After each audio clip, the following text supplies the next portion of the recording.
আমাকে ক্ষমা করে দাও সাক্ষ্য। এছাড়া যে আমার কাছে কোনো রাস্তা নেই। কিন্তু আমি মিথ্যে না বললে তোমার বিপদ হবে। আপনি আমার স্বামী নন। প্লিজ চলে যান এখান থেকে।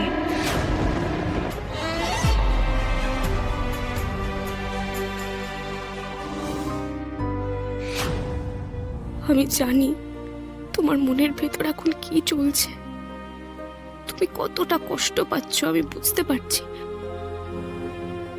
আমাকে ক্ষমা করে দাও সাক্ষ্য। এছাড়া যে আমার কাছে কোনো রাস্তা নেই। কিন্তু আমি মিথ্যে না বললে তোমার বিপদ হবে। কান খুলে শুনে নিলে তো, সবার সামনে বলে দিল যে তুমি ওর স্বামী নও। আর যদি সত্যি তুমি ওর স্বামী হয়ে থাকো, ও তো তোমায় চিনতেই পারলো না, তারপরেও তুমি এখানে দাঁড়িয়ে থাকবে? আজই ডাউনলোড করুন আর এনজয় করুন আপনার পছন্দের শো।